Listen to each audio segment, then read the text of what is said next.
All right, so maybe we should get started. Okay, so I have graded your exams, and the grades are pretty good, I guess. So one thing, however, I want to point out is that I have made some comments on your exams. Please look at the comments. Sometimes normally one would expect more explanation, but it didn't take off marks. But still, please look at the comments to clarify certain things. The second thing is that the course will somehow diverge from the textbook from now on. So today, the material that I'm going to talk about, the new material, will be not from the textbook. Then we will, make another quick comeback to the book for like maybe the next 2 lectures, like after today. And then we basically depart for good until the end of the course. So we will be using another book and some other notes that I have, it's just a combination of material in different books. So it's really not based on any book that I can provide. And the material will be somewhat more advanced in nature. But I have decided to sort of structure the final exam to make it accessible to you, despite the fact that the material becomes advanced. Okay, so one thing that I have decided is that you can have access to the internet for your final exam, which means you can bring your laptop. So this will be some combination of open book, or rather a take home and a, in-person exam. We will have a 3-hour exam, which is scheduled, I think, on the 11th, if I'm not wrong, until December 11th, right? And but you can have access to the internet. All right. So that's because there are students from other universities that are also taking the course, and I didn't want you guys to be disadvantaged because I have no way to proctor them. Now, for the midterm, it was a shorter exam and so on. And at the moment, I don't think there has been a major impact on your grades that you were doing an in-person exam and they were doing an exam online. So in theory, they had, they had access. I mean, I'm assuming that they were just honoring the regulation, but for the final, it's a 3-hour exam. So I have no way to proctor, and I think it now makes sense for everybody to have access to whatever. Okay. Which means that the structure of the exam will be a little bit different to reflect this. So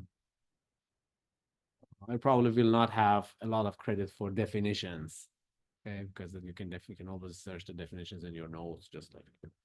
But then this exam will sort of be more towards understanding and maybe using the results. Okay. So that's one more thing. Are there any questions about the rest of the course? Are you excited that we're leaving this book, or you really wanted me to continue with this book? Or so we will somehow we will sort of also start departing from the subject of Lie groups.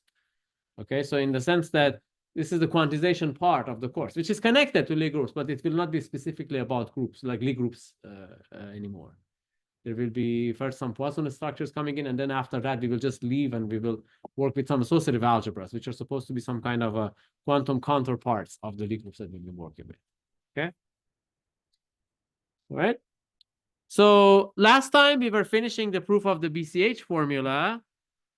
And remember, the BCH formula, the way we wanted to prove it is basically this integral. If I can find the integral, maybe I should switch to the previous lecture. Okay, lecture 13. Yeah, there it is. This red underlined formula, this is the BCH formula.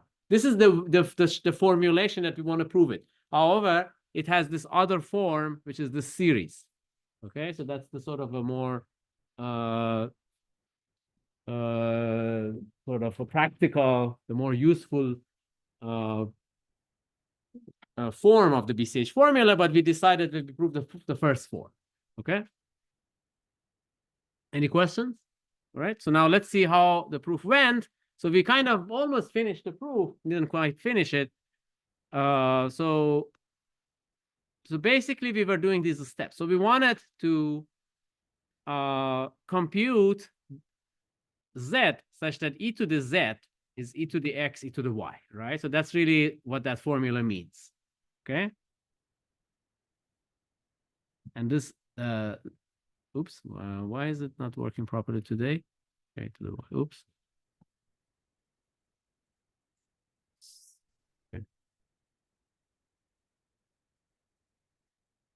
So this is what we want to do. We want to compute the z such that e to the z is e to the x, e to the y. So now, but we decided that we add some extra parameters. So we write e to the zt equals e to the x, e to the ty.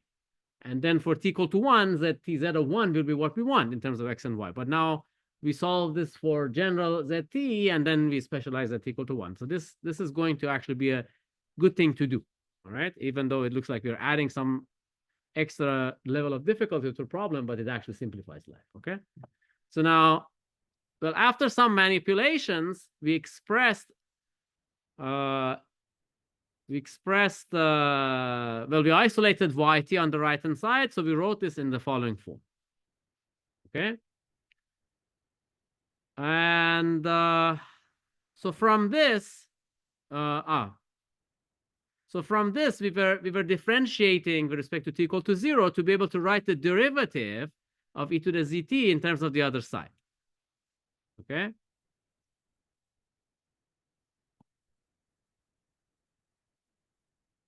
So e to the minus x is really constant, okay? So am I missing a minus sign somewhere? So here I'm looking at this. I wrote like to the minus. Oh, there's e to the minus x on this side. Okay, so that's fine. So then on the other side you say e to the x. Okay, all right. So first, you basically do a simple differentiation, and then from this differentiation, using the formula, using this sort of theorem that we proved about the derivative of e to the x plus ty in general, okay, like for like x and y that do not commute at equal to 0, using this formula, which had this funny thing on the right hand side, we are able to write this derivative in the following form, okay? So this is what we obtain. Okay, so this e to the minus zt dt to the zt is equal to the right-hand side, okay? But now this means that this is equal to y, because on the, like we also previously calculated this and we got y, okay?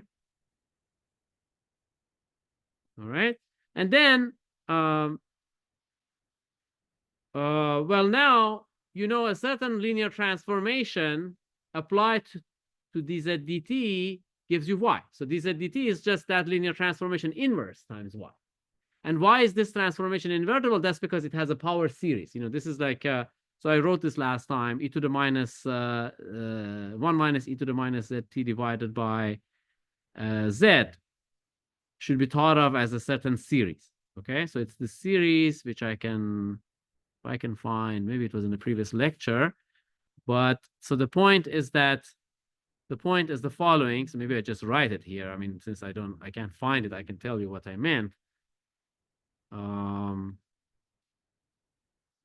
So here the point is that, so 1 minus e to the minus z divided by z, it's like 1 minus z plus z squared over 2 minus plus dot divided by, so this is 1 minus this divided by z. So you have a cancellation and every term has a z. You can factor out the z. So you actually get 1 plus z plus something else, okay? And or rather z over 2, or minus z over 2. But then the point is that if z is small, this will be an invertible transformation because the tail of the series is convergent and it's small compared to the identity. So you lie within a neighborhood of the identity here. So it will be an invertible matrix. Okay. So this actually makes sense. The inverse that I'm putting here, this inverse makes sense. So I have a linear transformation, which for small choice of t, at least it is invertible. Okay. In fact, not just a small choice of t, you can let the choice of t be arbitrary, but you can set x and y to be small. Okay. Okay, so actually you do want to t to go in a y, like for all, like to be like arbitrary, because eventually you want to set t equal to 1. So you don't want to restrict the choice of t, but you can restrict the choice of x and y. You can say x and y are small enough, which is what was needed also in the convergence of the VSH series. So this is not an additional restriction. Okay. All right, so we got to this point, and now, well, this e to the minus add zt, I explained to you that this is just e to the add x, e to the t add y applied to y. Okay, that was this calculation down here. So I can write this as this. Okay, so now I have expressed the derivative of z as something that totally depends on x and y. And therefore, to find z, I can just integrate on both sides. All right. So far, what we see, and in fact, you know, this inversion is basically g of e to the add x e to the t add y, where g is this function, 1 minus the inverse over log z, which is really what we see here. Okay.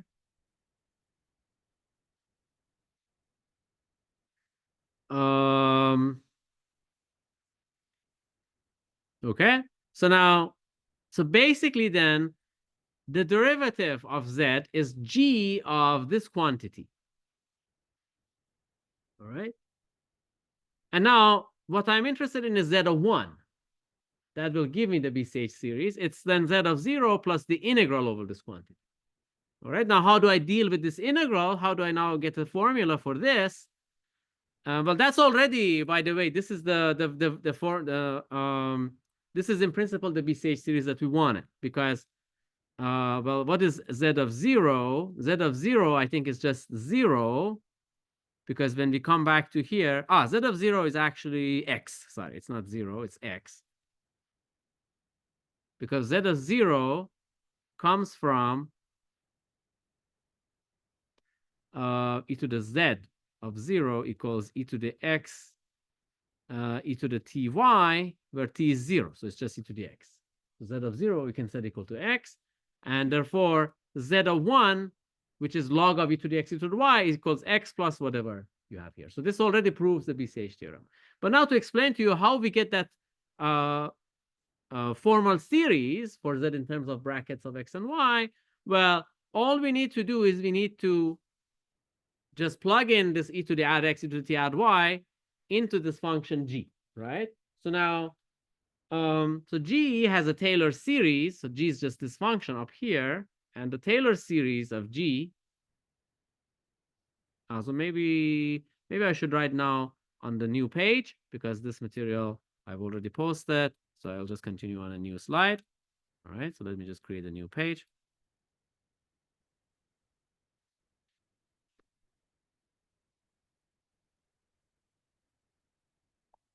All right, so now, so the Taylor series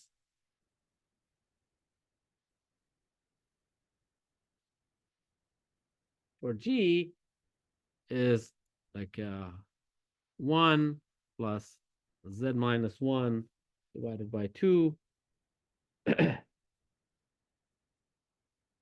minus z minus 1 squared divided by 6 plus z minus 1 cubed divided by 12 minus plus.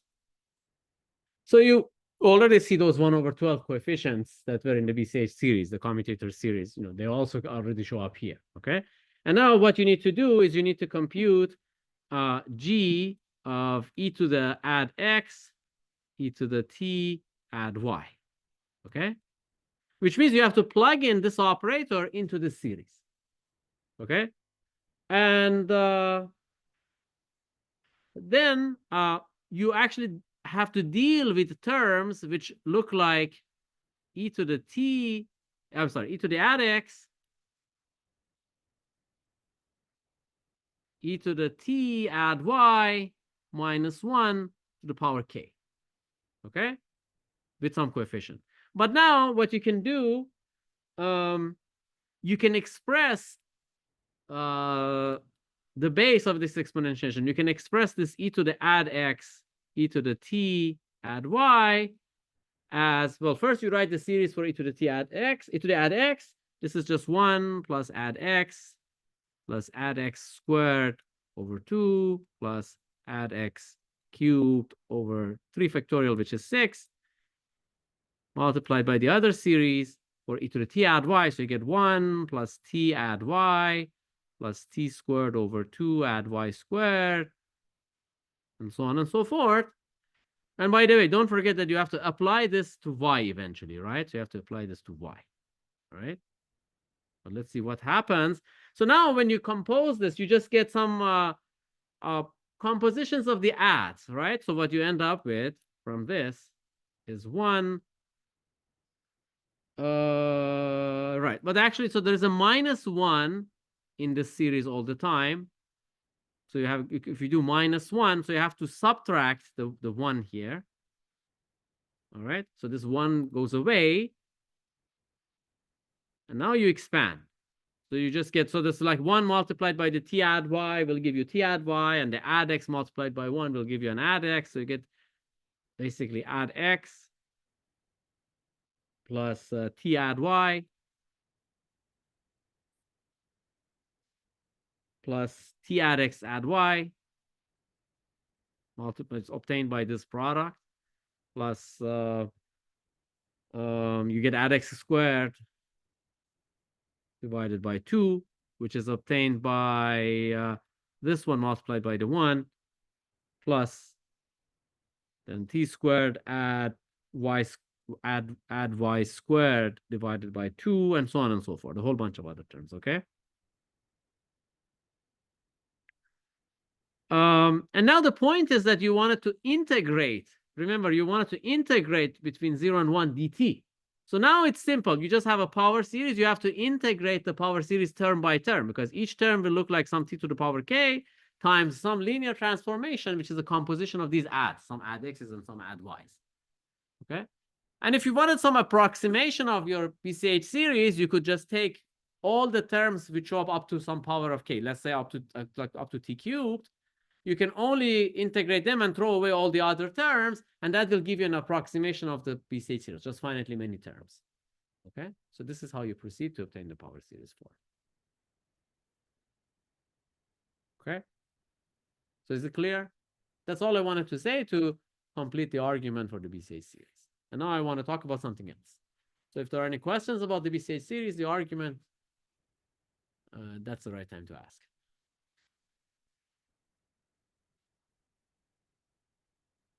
So what I want to talk about is the concept of the universal cover of a Lie group. Okay. Now maybe I should just shrink a little bit to make sure this all fits. Okay.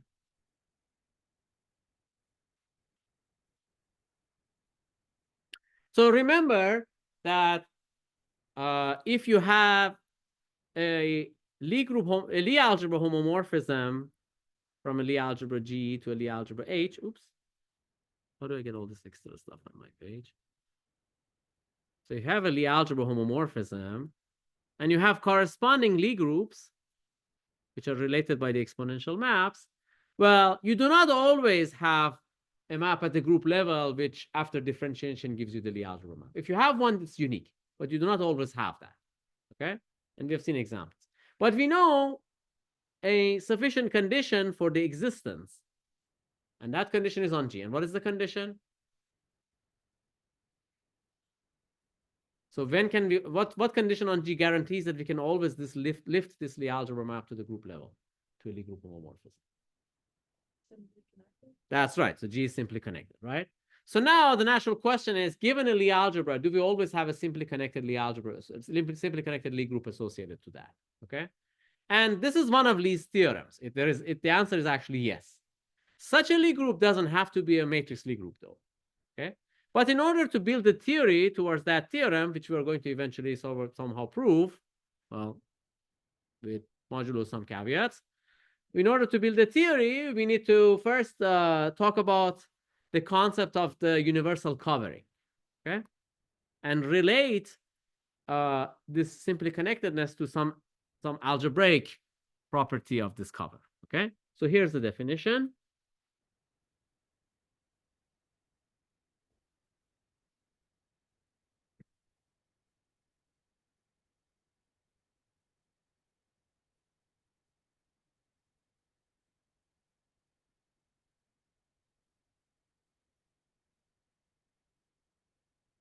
Okay, so what's the definition? So let G be a connected Lie group.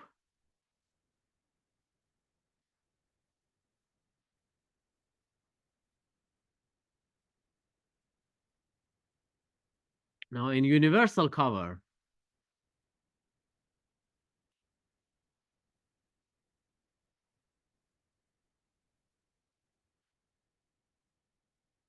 of G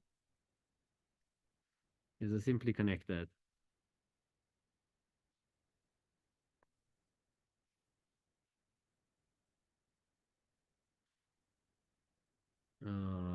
D group.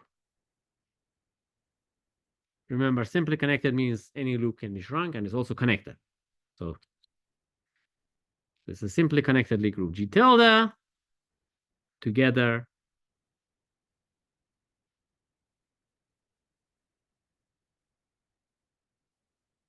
with the Lie group homomorphism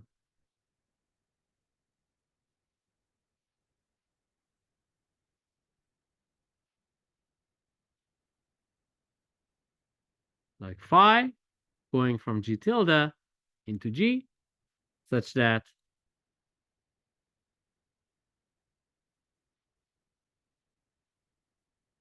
the associated the algebra map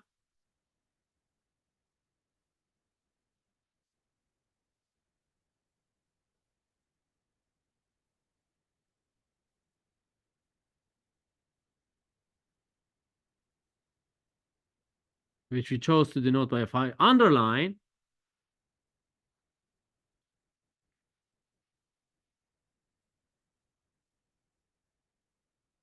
is an isomorphism.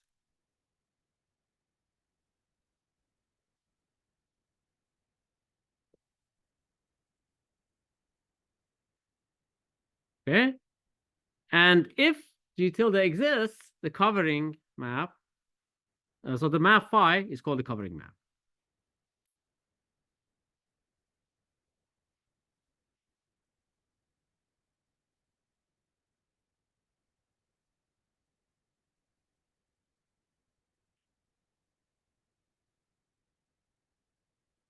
So, or sometimes just called the covering.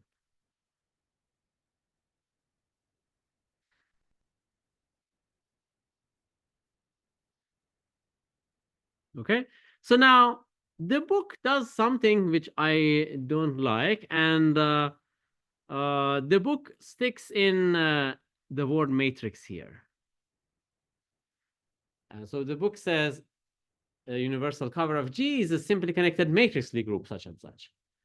And this is very restrictive because a lot of interesting examples of universal covers are not simply connected. Okay. So with this assumption, in fact, you will have Lie groups which do not have a universal cover. Whereas without this assumption, any Lie group will have a universal cover. Okay, so basically by sticking this extra condition, the book kills the theorem. Okay. So we are not going to assume that. And we have talked about Lie groups in general as like manifolds and so on. Well, in some sketchy way, we haven't really done manifold theory, you know, like full-blown manifold theory, let's say. But we will try to do things in as much with as much rigor as possible with like general Lie groups. Okay. All right.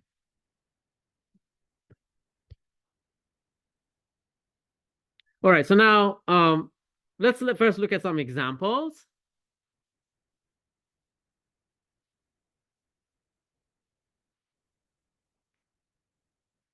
So given this definition, you should be able to tell me some universal cover. So what is the universal cover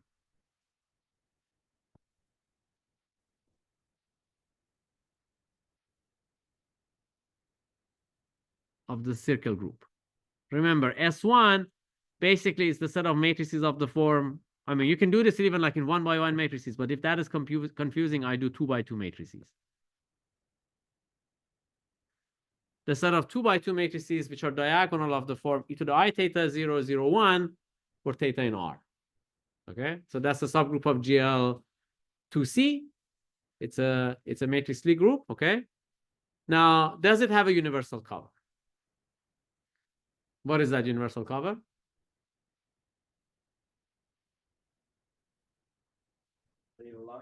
That's the real line, exactly. So That's because we have this map that goes from R to S1, where phi of t is just e to the it. Clearly, this is a Lie group homomorphism. And at the level of Lie algebras, well, the Lie algebras of both R and S1 are just R, right?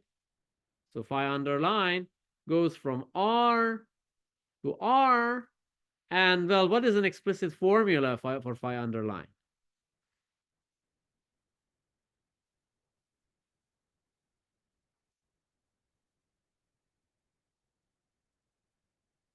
I mean, in order to compute that, you can just draw this diagram. So you can put R here and R here. And then put S1 here. I'm sorry, S1 here and R here.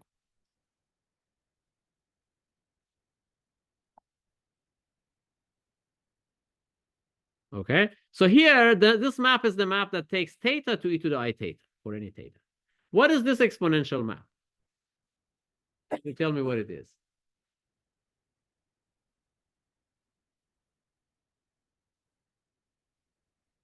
Where should it take t to?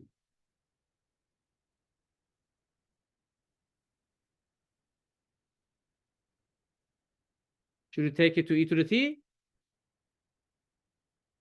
Could it be correct?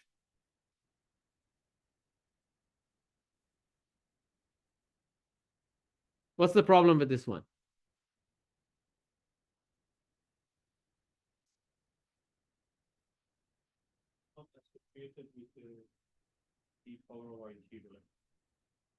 Well, let's forget about this picture. I mean, we're just talking about R as a Lie group with addition. R with addition. It's a Lie group, right? And now its Lie algebra should be one-dimensional. There's only one-dimensional Lie algebra that's also R. And now we should have we should have some Lie algebra map from this Lie group to its from this Lie algebra to its Lie group, right? Let's call it L. L is like R, and capital L is also R. So what is this map? Can it be the map that takes t to e to the t? That's not right? Well, it doesn't have to be an isomorphism in like what do you mean by an isomorphism? The negative part is also go to the positive part. That's a well, yeah, but it's not. It doesn't affect injectivity. You see, negative powers go to e to the t negative less than 0. So what's the problem with this one? First of all, where should 0 go to? 0 in the Lie algebra. Where should it go to?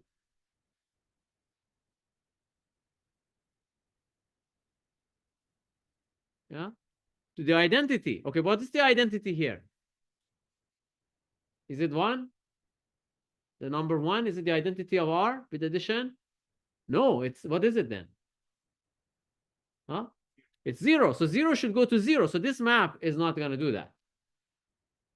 So then what should that map be? You see, it can be very confusing the first time you try to do this, even for R. In fact, this is more confusing than if you want to do this for SL2R. Because for SL2R, you write a matrix and exponentiate the matrix.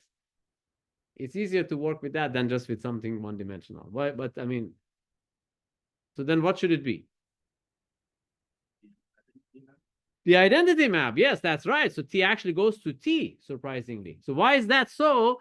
Well, you can think about how you realize R as a Lie group, right? As a matrix Lie group. So how do you realize R as a matrix Lie group? What size of matrices? Can you do 1-by-1 matrices? No, because then 1-by-1 matrices have to be invertible. So then it imposes the condition T equal to T non-zero.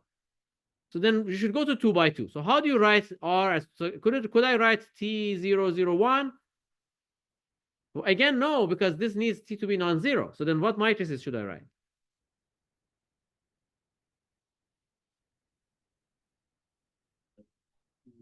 That's right. You write 1T01. Now you have you have no condition on T.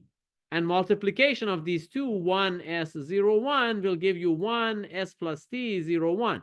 So now you see the multiplication rule of R, which is addition, is reflected in matrix multiplication, right? So the problem, another problem with T001 would be that when you multiply two things of this form, you don't get the sum of T and S, right? Okay, so now that you know the matrix form of this group, like R as a matrix Lie group, so it's basically this, right? As a closed subgroup of GL2C, say. So now what is this Lie algebra? You had a question on the exam to be able to write a matrix form of a Lie algebra without proof. Now, can you do that here? What matrices would be the Lie algebra? Huh? 0, T, 0, 0. That's right. And now, what is the exponential of this matrix? Now it's the ordinary exponential. It will be I plus, let's call this matrix A plus A squared over 2 plus da, da, da. But these powers, A squared and so on, what are they? They're just 0. So then you just get I plus A, which is like 1 T 0, 1. So this is e to the T, e to the A. Okay? So you see that in fact, it takes 0T 0, 0 to 1T 0, 0. That's why it's plausible for this map to take T to T. Because by T, I really mean 0T 0, 0. And by T really mean 1T 0, 0, 0, 1. Okay? Does it make sense? All right. So this is tricky. I mean, the first time I tried to do this when I was in grad school, also I got confused. So yeah. Does this depend on like the realization as a matrix Lie group? Well, we have proved it doesn't, right? We proved that it does not. We proved the Lie algebra is independent of the realization. Like two different realizations of the same Lie group, the Lie algebras will be isomorphic. So we proved this. Pardon? And the homomorphism is then also the same. What do you mean by homomorphism? Well, the R to R. Well, this map, this is the exponential map. This is not a homomorphism. The exponential map, it goes from the Lie algebra to the group, right? It is not a Lie group homomorphism. It's not a Lie algebra homomorphism. It's just a map, right? I mean, the main thing is that, it actually converts the operation here to the Lie bracket to the group here, right? Like this was the point of the BCH, right? We wrote log of e to the x, e to the y, and we got some series like x plus y plus blah, blah, blah. So this is a way to convert the operation, the group operation, to a Lie bracket. So it respects neither, but it transfers one to the other somehow.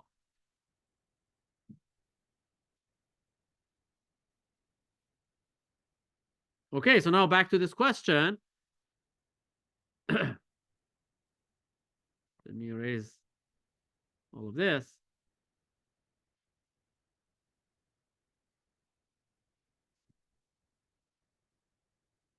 Okay, so now, what should this map be then?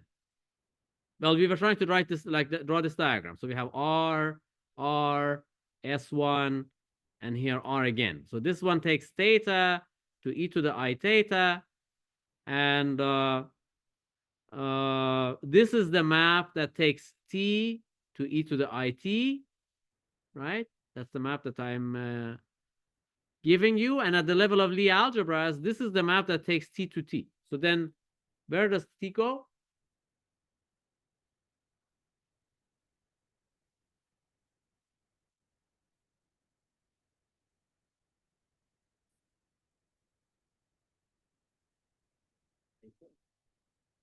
Theta, but what does it mean? Like, what's the relation between theta and T? I mean, well, the image should be a function of T.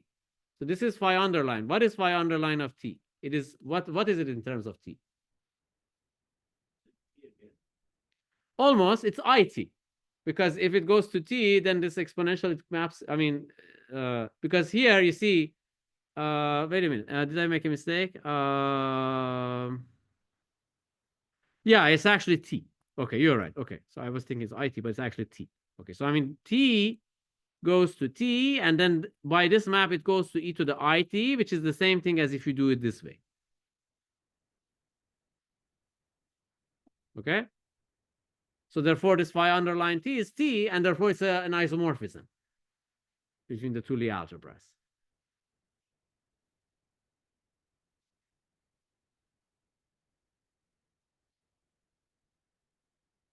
Is it clear? And now we know that R is simply connected because there are not many choices for loops in R, right? Everything will be flat, and everything can be shrunk to the identity by moving along, by taking convex combination, like moving along the lines to 0, right? Any loop in R can be shrunk, okay? Because really there aren't many possibilities. Everything is degenerate, basically. All right, and therefore, R as a Lie group, it's simply connected, and it is the universal cover of S1. Okay.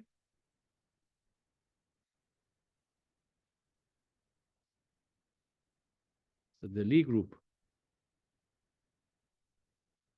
R is the universal cover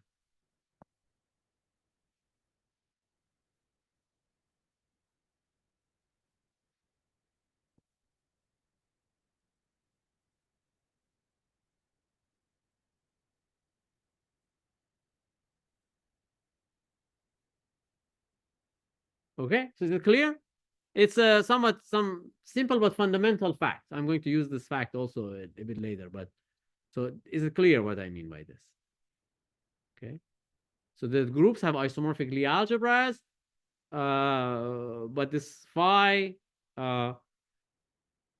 and this map phi, it's not an isomorphism of R and S1. It's a Lie group homomorphism. It's surjective, but not injective, but its derivative by underline is bijective. Okay.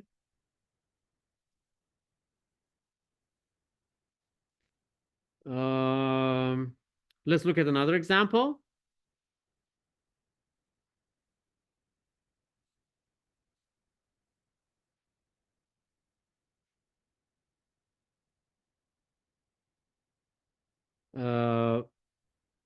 Let's look at the group SO3R.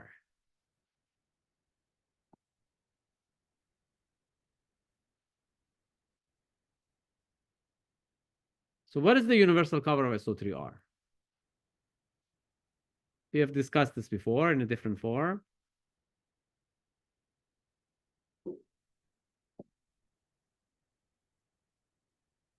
So which Lie group has a whole group homomorphism into SO3R? Yes, we've talked about SU2, and in fact, it turns out that SU2 is the universal cover of SO3. Why is that so? Well, we had this group homomorphism.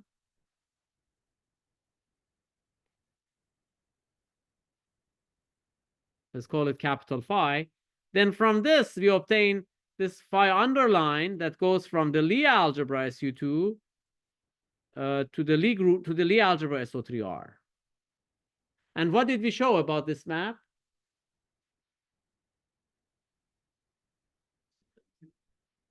It's in fact an isomorphism of Lie algebras, right? I think we have shown this, right? So both of these Lie algebras are isomorphic to SL2R, and this map is isomorphic to... sorry. They're not isomorphic to SL2R. I take it back. I got carried away. But so both of these Lie algebras are isomorphic via this map. Okay, so we wrote this map explicitly some time ago. Okay, so we have seen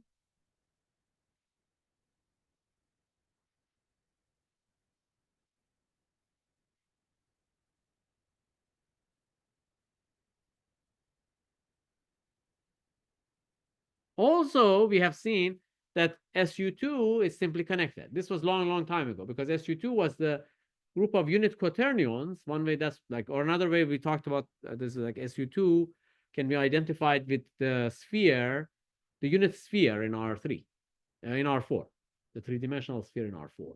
Okay. Also, we have seen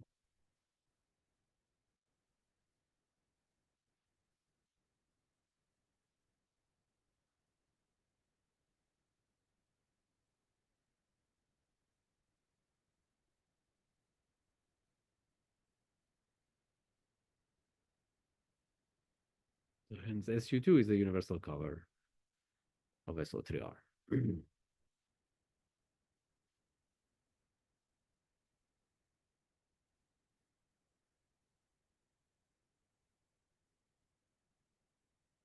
Another way to see that, in fact, this map is an isomorphism of Lie algebras is that we had shown that we have such a group homomorphism, which was 2 to 1.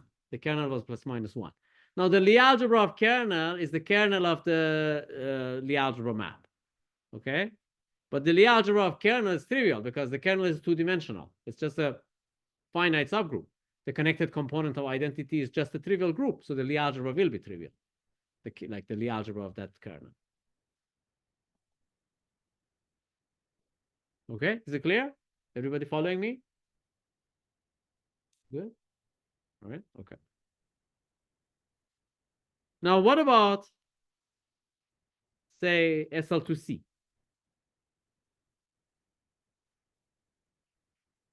What is the universal cover of SL2C?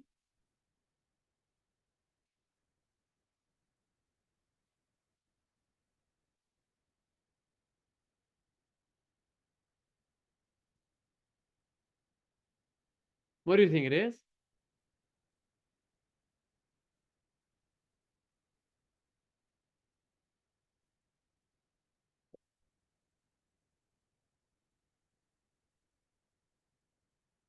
So how do we try to like how do we like tackle this question? So there are many, so there's really no standard way, but one way would be to think about the polar decomposition for the Lie group that's given, because the polar decomposition says you can write uh, uh, the elements as a product of a unitary with some extra condition maybe, and something that's exponential of some matrix, okay? And the condition on those matrices was a linear condition. For example, they were just Hermitian. Hermitian maybe plus trace 0 or something, okay? So it's some exponentiation of some subspace of matrices, but the subspace is just flat. In other words, any loop in that will shrink. So the information about loops not shrinking is in the other factor. So now, what is the polar decomposition of SL2R? SL2C, I'm sorry.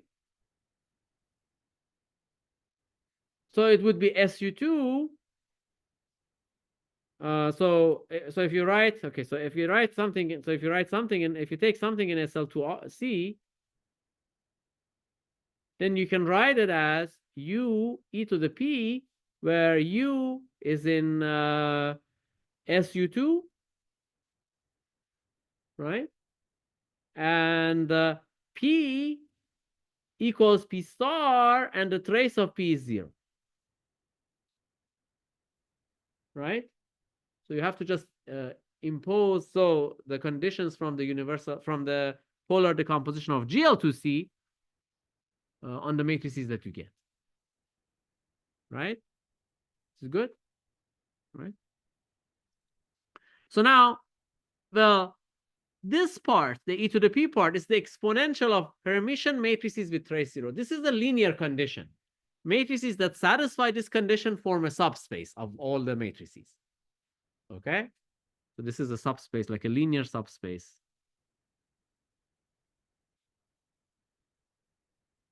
of all 2 by 2 matrices. Right? And now, so this means like any loop there will shrink. But what about this part? This is an SU2, and we just saw that it's simply connected, right? So what you have seen is that you can somehow describe SL2R as, well, not as a group in this form, but at least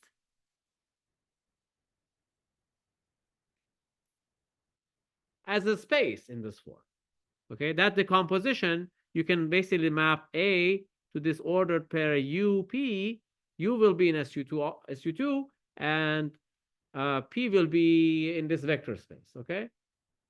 So now you can shrink loops in this space, and you can shrink loops in this space. It turns out that you can shrink the loops in the Cartesian products, because any way of shrinking the loops in each component, they can be components of a shrinking of a loop in the Cartesian product.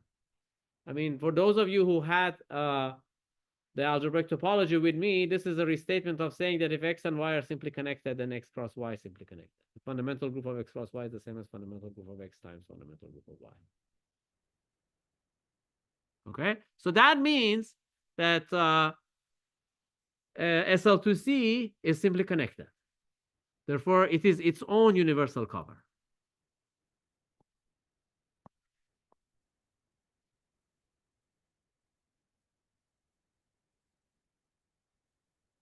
Okay. Is it good? Yeah. C. Sorry, this is C.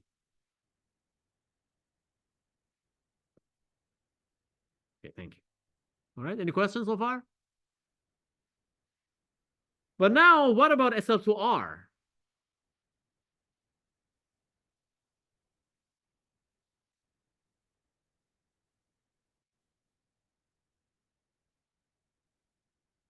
So let's think about SL2R from this point of view of polar decomposition. So what is the polar decomposition SL2R?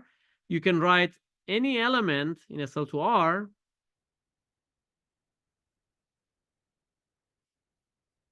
as, well, u e to the p, where u is going to be in SO2R. It's unitary matrices which have real entries. Therefore, they will be orthogonal matrices. Like X transpose is identity. Okay. And determinant is 1. Okay. And P is real, and so P is in maybe I write is M2 of R. It's a real matrix and it's Hermitian. So in this case, it will say that it's just equal to its own transpose. It's symmetric because the star is not needed. Conjugation is not needed. Now, again, this part is simply connected. This is like it's a subspace, so it's simply connected. Maybe I write this a little bit more precisely. So maybe I want to say that we have observed that SL2R is in principle the same as SO2R times, maybe I write sim 2 by 2R. This means the symmetric 2 by 2 matrices. The vector space of symmetric 2 by 2 matrices. Okay, so it's simply connected. But what about SL2R? Is it simply connected? It's like SO2R. Is it?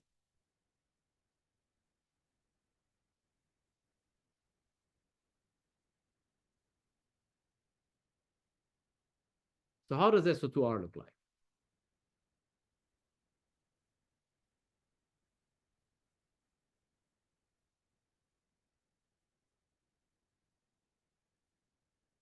Yeah. Okay, let's write that form. So what are the elements here in SO2R? Those are matrices of the form cosine theta minus sine theta, cosine theta. Okay.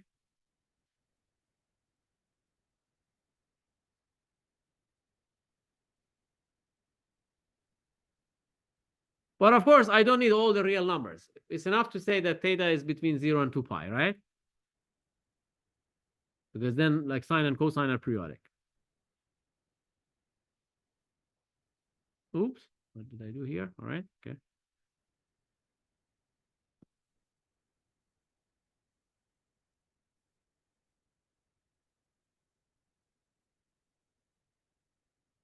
So is everybody happy with this matrix form that I wrote about SO2R? Is it clear? I mean, you guys know this, right? So now, then what should it look like? What should SO2R look like? Logically. Yeah. Why should it be a circle?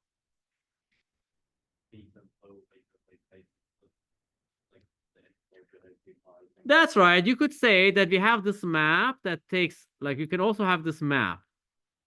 So we have a map. Like maybe phi that goes from R to SO2R. It takes theta to this matrix.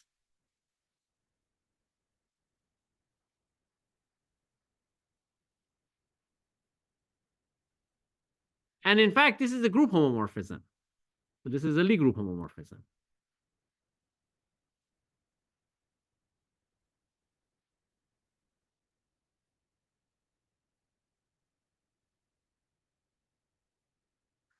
Okay. Now the kernel of that would be the thetas that go to the identity matrix. The kernel would be like all integer multiples of 2 pi. So this is a periodic map. So what you have is like basically you have the real line, and this map identifies any number t with all the t plus 2k pi's. They're all identified.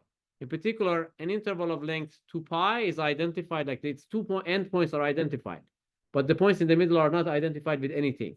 So if you basically identify this point with this point, then what you get from this interval, you basically get a circle. And that's what SO2R is, right? Because R modulo the identification will be this image, especially R modulo the kernels will be the image. All right, so really SO2R, 2 by 2 matrices, topologically, it's just a circle. All right? And we know a circle is not simply connected, right? You like, if you take a loop around it, just goes once in that direction, you cannot really shrink it in any way. It's kind of stuck in itself. So what this means is that in SL2R, we also have this loop that doesn't shrink. And if you just add some extra flat component, it doesn't help you. You can't really shrink it anymore. Okay? So I mean this basically tells you that SL2R kind of looks like a cylinder, but maybe a higher dimensional cylinder. It's the product of a circle with something flat. If it was one dimensional, you would get a cylinder. It's still the rim of the cylinder you could not shrink in the cylinder. And now it's like a circle times something more like maybe two-dimensional rather, like 3. Well, there's also these are symmetric 2 by 2 matrices with trace 0. I forgot that trace is 0. So this is 2-dimensional. Doesn't matter. This is still a subspace. Okay, everything that I said is correct. Okay, so SL2R, it is not a simply connected Lie group. But what is its covering? Does it have a matrix universal cover? So this is the first thing that we would like to rule out. Okay. But before doing so, any questions about this example before I kind of move forward? Everybody's happy? These are like, these are some calculations, but calculations can also be highly difficult, highly non-trivial. I mean, as you saw, like a map from R to R, it wasn't easy. All right. So now back to this definition. So we defined the notion of a universal cover, but maybe it's good to first make sure that this gadget is actually unique. Okay, so let's prove a proposition in that direction before exploring the universal cover of SL2R. So here's a proposition.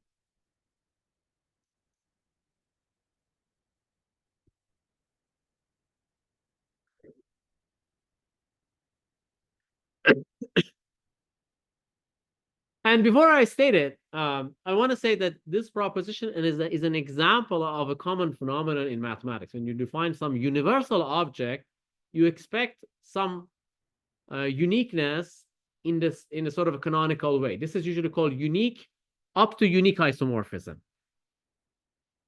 And I'll explain what this means when I write this proposition. You will see what this means.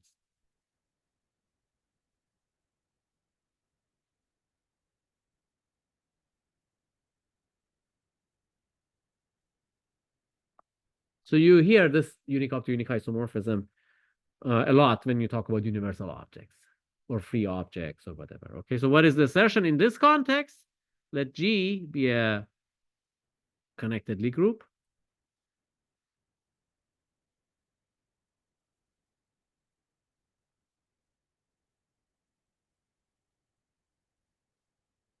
And let G1 tilde and phi1 tilde and G2 tilde and phi2 tilde be two universal covers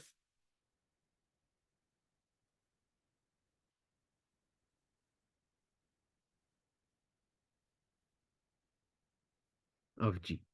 So what this means is that, so we have G here, and we have a map from a G1 tilde. This map is called phi1 tilde. Did I need a tilde? I didn't. This tilde will be redundant. I don't need this tilde. So let me remove this tilde. And then G2, like phi2. And the two maps at the level of Lie algebras will provide an isomorphism between Lie algebra of G1 tilde and G and G2 tilde and G. Okay. So they will both descend to Lie algebra isomorphisms. Okay.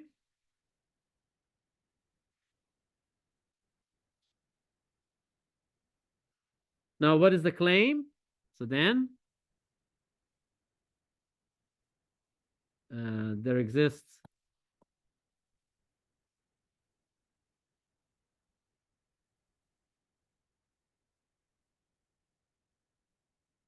a unique Lie group isomorphism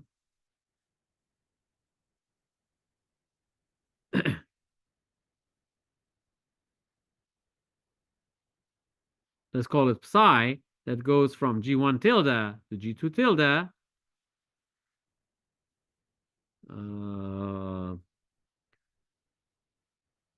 such that, so where is that map? So it is like this. Maybe I should draw it dotted right now.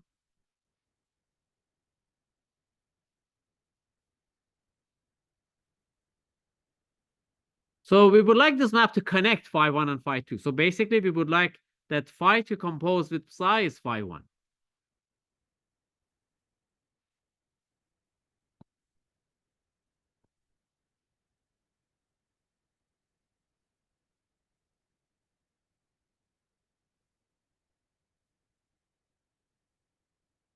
So not only that the two covers are isomorphic, but isomorphic with a unique isomorphism modulo some canonicity property. You cannot say that the two are isomorphic with a unique isomorphism. This doesn't make sense because any group can be isomorphic to itself in several different ways, for example, by conjugation.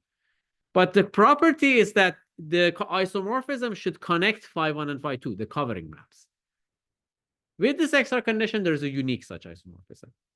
And this means that really up to isomorphism, there is a unique covering. Right? Is it clear? So let's prove this assertion.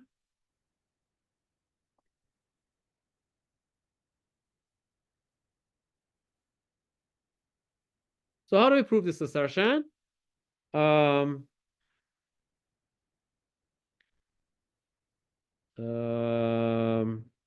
so, well, the point is how to construct this psi. Yeah. Should the psi and the phi be swapped by 2 be swapped around? Because first you apply the psi. Well, let me see. Ah, that's right. So I wrote it in the other direction. You're right. So I wanted to write it the other way around, and then I thought, oh, I should first write psi. Okay. Yes, first we apply psi, and then we apply phi. We get from G1 to G, and it's the same. Okay. Yeah, thank you very much. Okay, so how do we prove this assertion? So the main thing is how to construct psi. Where should psi come from? Okay, and we should really use the simply connected somewhere. But where do we know we can have some homomorphism, like Lie group homomorphism with the domain simply connected? When we have a Lie algebra map, right? Then we can lift it. We have seen this lifting, right? So now, but where do we get a Lie algebra homomorphism connecting the Lie algebras of G1 tilde and G2 tilde? And I'm missing a tilde here. Well, that is coming from this phi 1 and phi 2 at the level of Lie algebra. So if we consider phi 2 inverse O phi 1, okay? So this goes from G1 tilde, well, this doesn't make sense, but I can compose them at the level of Lie algebra maps, okay? Because now I know that this phi 2 underline is isomorphism, so it has an inverse. So this is a map from G1 to G2.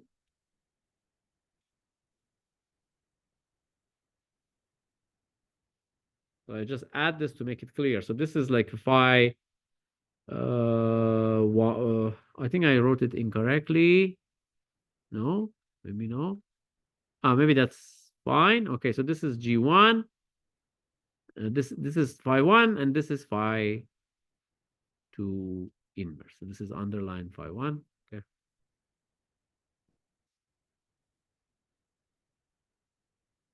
And this is phi 2 underline.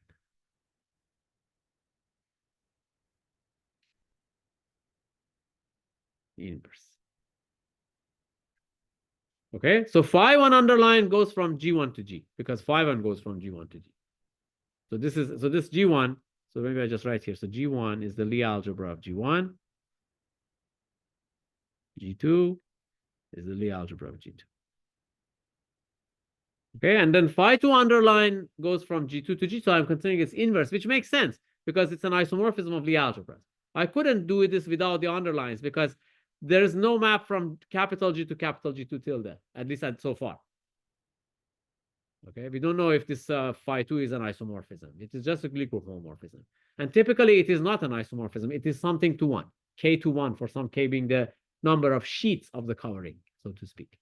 All right. Okay, so now what do we see from here? So this map is a Lie algebra. Oops. Is a Lie algebra isomorphism.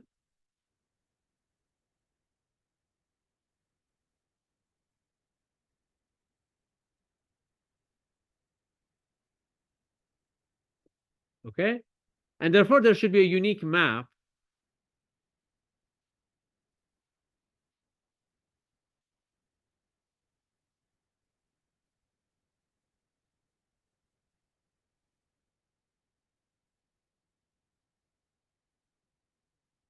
A unique Lie group homomorphism.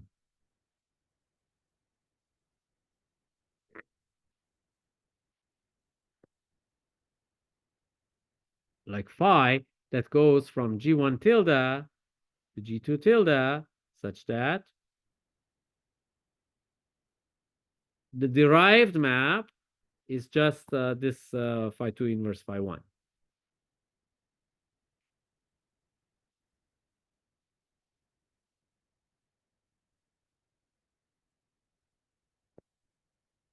Okay, this is because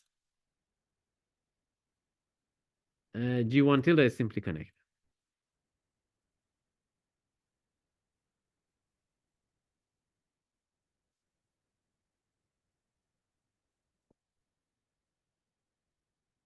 Okay, this was one of the properties of simply connected Lie groups that we discussed. Okay. Okay, so now similarly,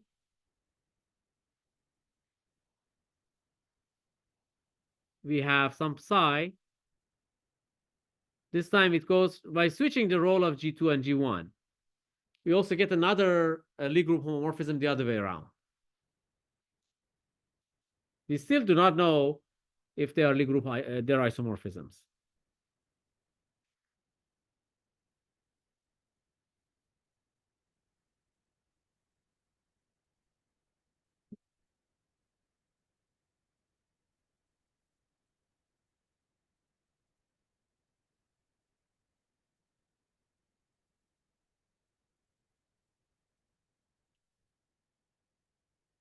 Okay.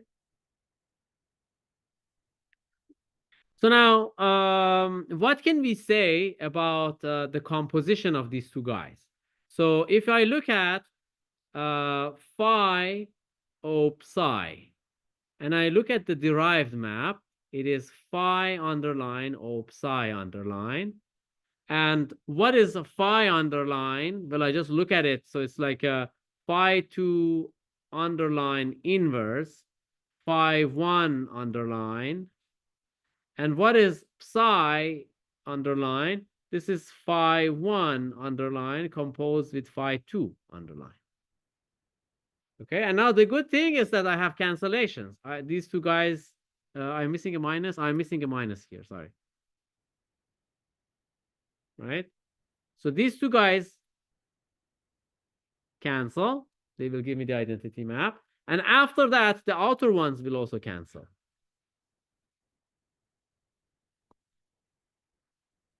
Okay, so I get the identity map.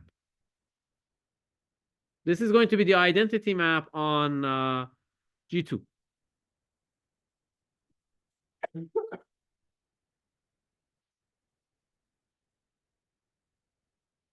Okay, so now this is a Lie algebra homomorphism, and it corresponds to phi op psi, but it's the identity map. We know that the map at the Lie group homomorphism is like a unique, it's uniquely determined by the Lie algebra map, okay? So since in general we know that this phi op psi is uniquely determined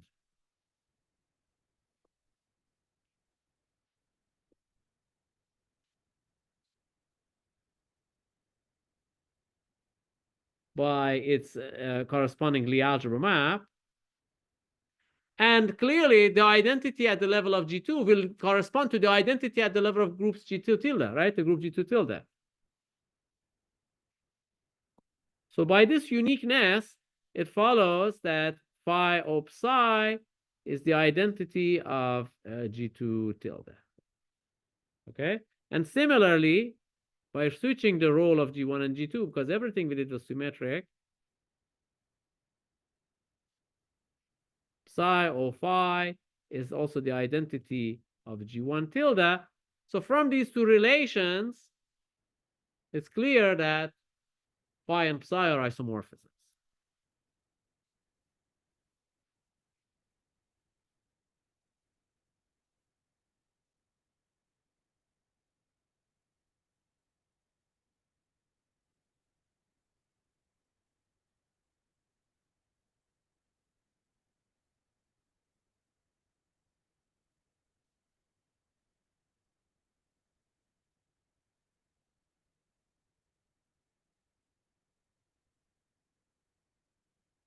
Okay? Are we done? We're almost done. There was one thing left to show that, in fact, such an isomorphism like phi is unique. Okay? So why is it unique? Any questions so far about the fact that G1 tilde and G2 tilde are isomorphic? Okay. Now, why is that the isomorphism, say psi? Did I switch the role of these guys? Maybe I made a mistake. So psi goes from G1 to G2. Here I said psi goes which direction? From G2 to G1. Okay, too bad. Maybe I should correct my notation here and write phi.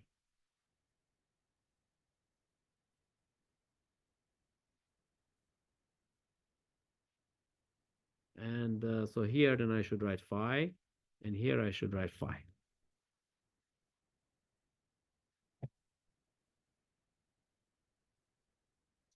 Okay? I only changed small notation in the statement. Nothing has changed. All right. Now, why is that such a phi is unique?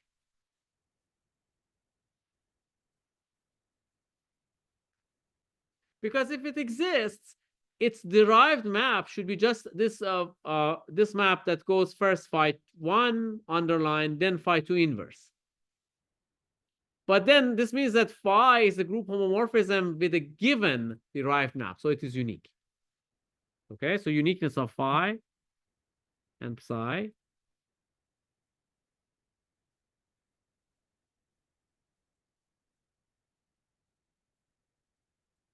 It follows from the fact that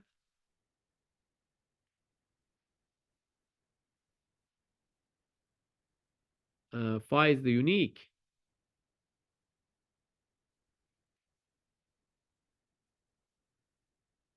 Lie group homomorphism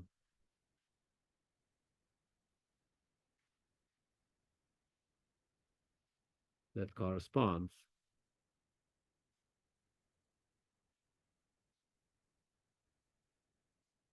to the choice for its derived, which is basically the phi 2 inverse phi1.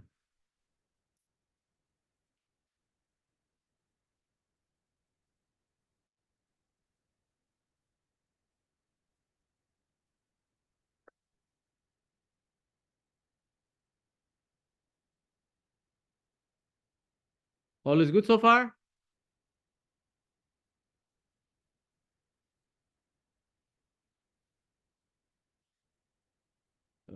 Okay, so we have, okay, today, I mean, I think we went slower than what I expected, but maybe that's a good thing. Are we going too slow or are we going with a good speed today? Huh? Not so sure. All right, okay.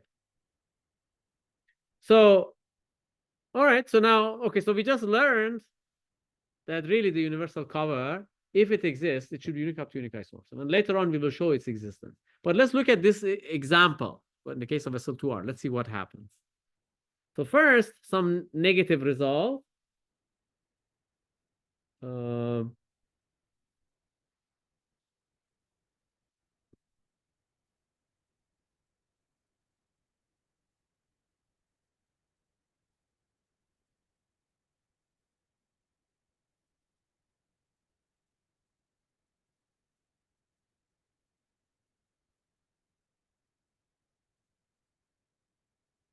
the negative result, as I said before, is that such a universal cover cannot be a matrix Lie group.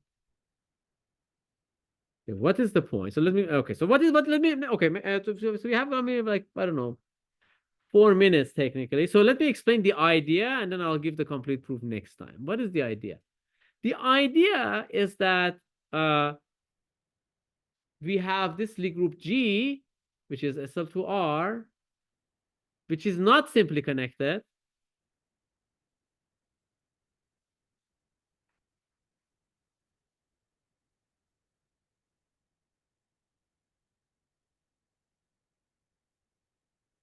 But if you think about its complexification, which I haven't defined precisely what it means, but you know what it means. It's just think about every entry complex, right?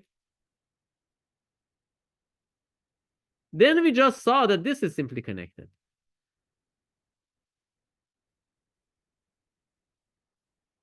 Okay?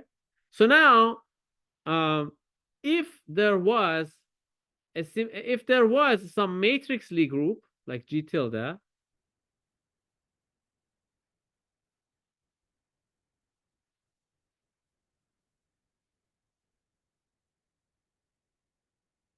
which was the universal cover of G. Okay, so there was this map phi, which was the covering map. So G tilde is the universal cover, okay, and it's a matrix Lie group, okay? What does this lead to? Well, then phi underline goes from this Lie algebra, maybe I call it G tilde, to the Lie algebra of G. Okay, and remember that this guy is sitting in some GLNC. So now phi inverse, it goes from G to G tilde, which is sitting inside the Lie algebra GLNC. Okay, I just reversed the arrow. Okay, and now what is happening? I can now. So now what is this? This is a Lie algebra homomorphism from this real Lie algebra into this Lie algebra GLNC, which is a complex Lie algebra. Remember that I can now complexify this, which means, so I can complexify, so we can complexify.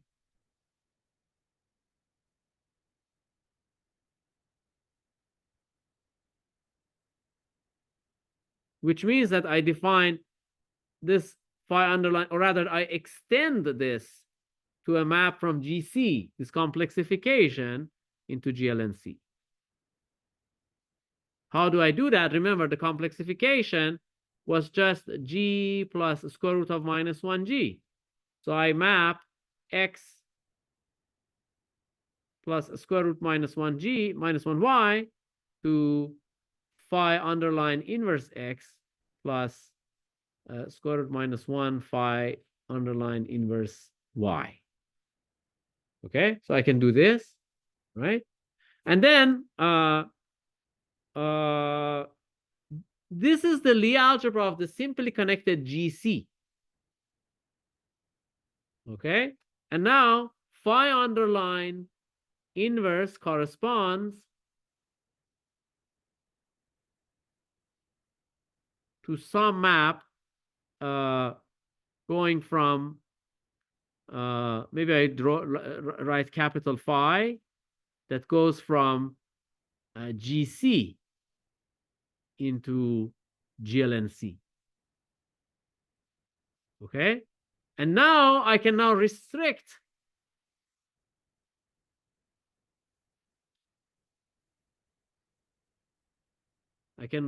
this capital phi. What is going on with my pen? To G. which is SL2R.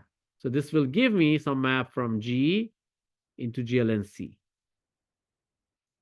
And the image of this map phi, it has to be this cover.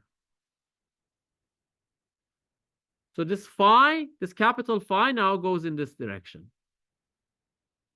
And you can see that capital phi should be the inverse of this little phi. In other words, capital phi should give an isomorphism between G and G tilde. But that's problematic because this says that, in fact, SL2R should be simply connected. In other words, it should be its own universal cover. But we just saw topologically that that's not the case. All right. So this means that if you want a universal cover for SL2R, you need to look for a Lie group which is not a matrix Lie group. And next time I will construct such a Lie group as well. I'll tell you how one can construct such a Lie group, how to think about this cover. Okay, so I guess we can stop and continue on Wednesday.